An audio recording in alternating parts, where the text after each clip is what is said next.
I want to follow up on John Dering's research. His work indicates there was secret technology being developed in Nazi-occupied Central Europe, which might account for some of the UFO sightings. These are the Sudeten Mountains on the Polish-Czech border. During World War II, this beautiful valley was home to some of the finest scientific minds of the Third Reich. It was here that the Nazis built one of their underground research facilities, the Wenceslas mine.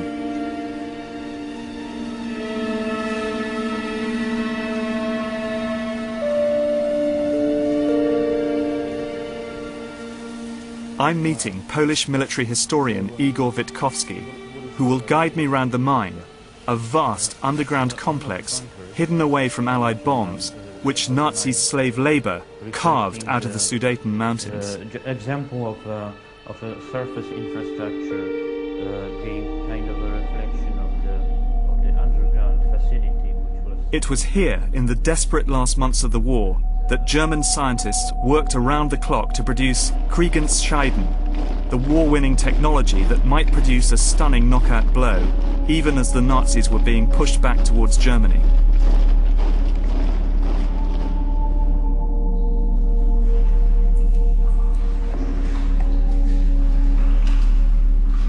As Igor guided me through the flooded tunnels, the air became heavy and difficult to breathe. So in effect, we've come hundreds of meters through this complex, and we're now deep into the mountain. Not hundreds of meters, but several kilometers, in fact. This is several kilometers into the mountain.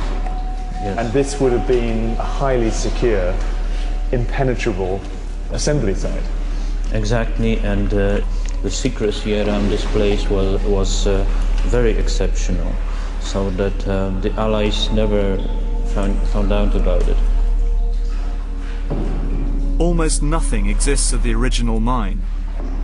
As the Nazis retreated in 1945, they sealed most of the tunnels, leaving the advanced technology, and some say the scientists who developed it, buried beneath impenetrable walls of rock.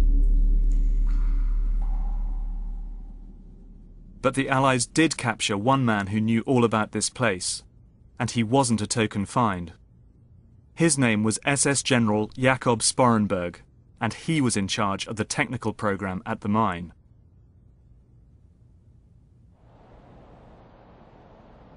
What he revealed astonished his interrogators. Indeed, I find it astonishing 60 years later. He spoke of a secret experiment attempting nothing less than to conquer gravity. He described a bell-shaped device that needed enormous amounts of electrical power. It was made of a hard, heavy metal and filled with a mercury-like substance that was violet in color and glowed when under test.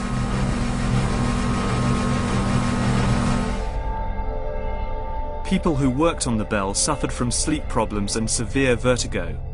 5 of the 7 scientists died while working on the project.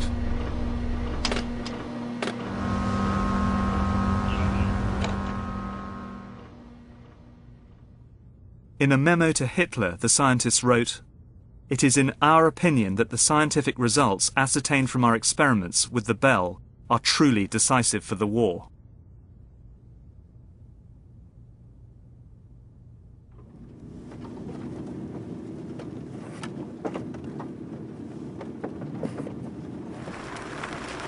Experiments with the bell happened deep underground in the mine, but directly above it, on the surface, was this strange structure. Called the flytrap, it first showed up on an Allied aerial reconnaissance photo in 1944.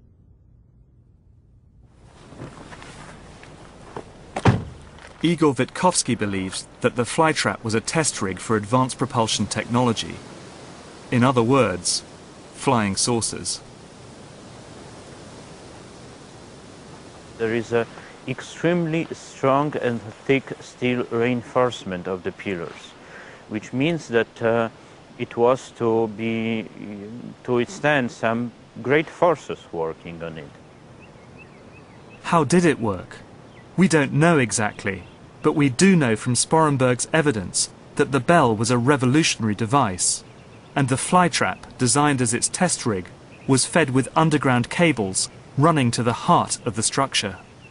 So the cabling led down here, Right or away rather from the power station over there. yes, up to the flytrap. Right. It was Well, they're actually virtually filled with high voltage Yeah. cables, as thick as an arm.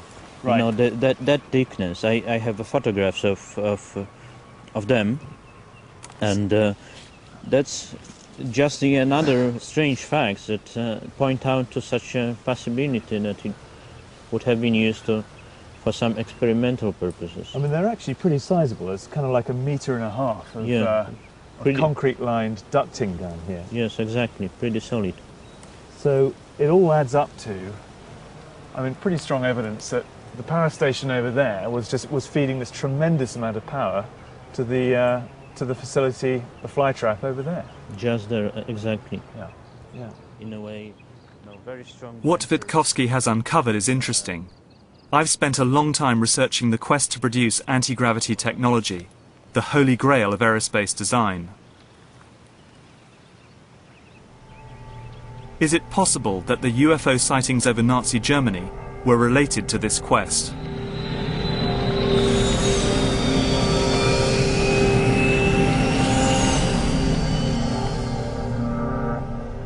There is this sense here that the Germans were engaged in very highly classified work, and that possibly they were engaged in anti-gravity type programs.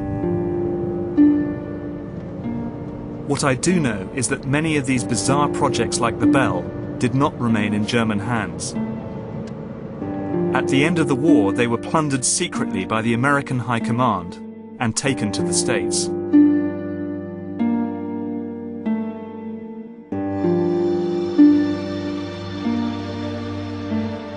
The speculation about Foo Fighters was about to be overshadowed by one of the most sensational UFO sightings of all, the 1947 incident at Roswell in New Mexico.